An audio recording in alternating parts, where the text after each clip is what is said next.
Today we will explain and prove parallel axis theorem. But before explaining parallel axis theorem, we need to understand the moment of inertia.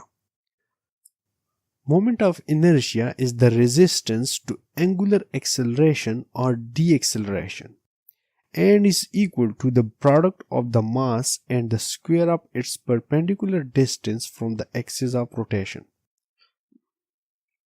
For a simple pendulum, this definition yields a formula for the moment of inertia I in terms of mass m of the pendulum and its distance r from the pivot. I is equal to mr square. M is the mass of this pendulum and r is the radius or the distance from the pivot. Different shapes have different moment of inertias.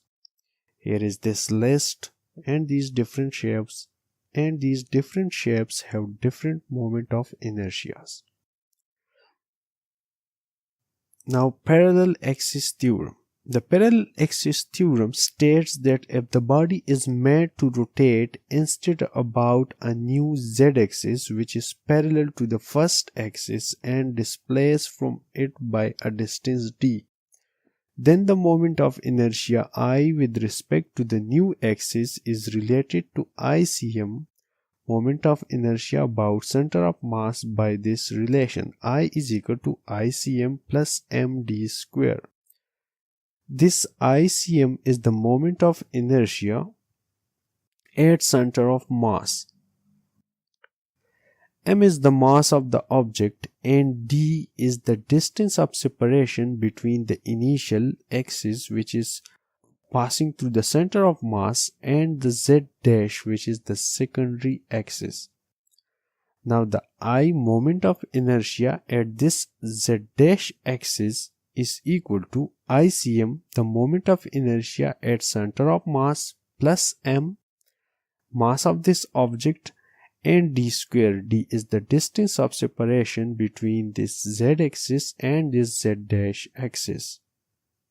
Now let's prove parallel axis theorem.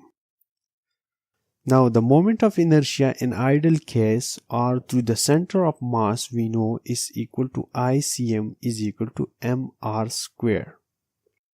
M is the mass of this object and r square is the radius of this object, where Icm is the moment of inertia at the axis which is passing through the center of mass. Now let's calculate the moment of inertia because of this secondary z' axis. The moment of inertia at this z' axis will be equal to I is equal to m into r plus d whole square, because this radius is r plus d. Now expanding this equation r plus d whole square, we will get I is equal to m into r square plus d square plus 2rd. Now in this equation, this third term 2mrd is equal to 0. This final term is a multiple of the x coordinate of the center of mass, which is 0, or according to the definition of center of mass, this mr term, when we multiply this m with this third term, we will get mr term which is equal to 0.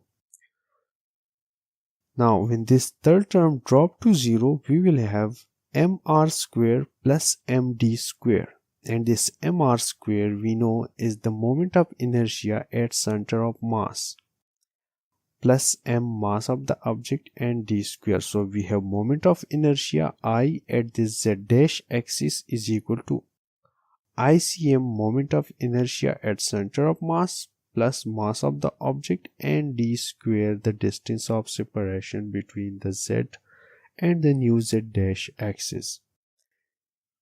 With the help of parallel axis theorem, we can determine the moment of inertia at any z-axis, any z' axis which is parallel to the initial z-axis passing through the center of mass. Thank you for watching and don't forget to subscribe easyedu for more videos. Thank you.